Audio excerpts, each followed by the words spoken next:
I love how do you say it? I love the family. It's like a family. El Paso is really a family. I mean, and we experienced that on August 3rd.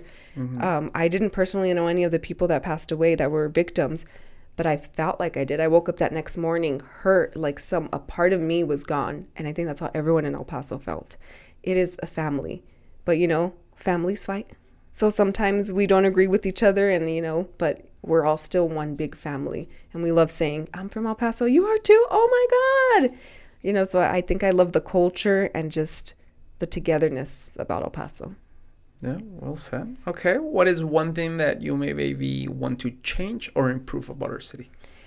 The way people talk about single moms. Oh, you're from El Paso? Oh, you probably have a kid, huh? Yes, I do. But I'll be honest. I'll see like social media posts from pages and they talk about the way people talk about women here in El Paso, El Paso women are beautiful, strong, opinionated, sometimes a little bit spicy, but that's why you love us, and stop speaking about saying everyone in El Paso has a kid. Okay, maybe most of us do, but what's wrong with that? Oh, child support, this and that. I don't know. That aggravates me because it makes women that do have kids feel like, oh, I'm just another statistic, or oh, no one's going to love me because I'm that typical El Paso girl. And I don't think we should make women feel like that. Wow, that's such a great thing you just said, by the way, because I agree with you 100%. Not only that specific subject, but I see a lot of pages that they're pretty funny a lot of times, but they don't understand that there is maybe a 17-year-old, 18-year-old that hasn't molded their mind. And if we continue talking about, let's bring this as an example, that, Paso, single moms, whatever it is. Wait a second, you calling that out, first of all, that's not accurate. Mm-hmm. That's the way you think about something is your perspective. That's your worldview, right? Mm-hmm. That's a reflection of your thoughts, of your reality, right? Number one.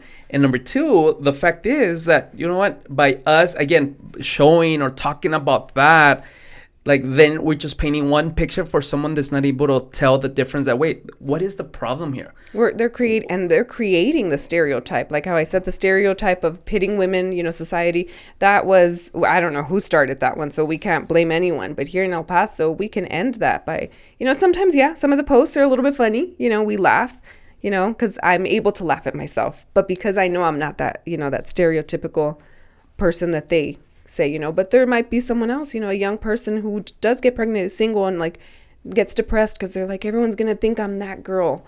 It's being a mom is a beautiful thing, and if you're a single mom, you're a superhero. So own it. And we're not even tackling the main problem, because there's a problem with that. I had my kids very young, of course, and the main problem is not only education but also understanding what is out there in the world, that there's, aside from college, aside from that, there's so many things to see. So maybe I needed to wait longer. I mean, there's so many other things that we need to fix, especially guys, because again, the single moms, it's not themselves only, right? Of course. There's a double standard. It takes two to tango. I didn't make this baby on my own. Right. There's so many things. I wish we could. Yeah, maybe we can definitely talk about the stuff like this later on.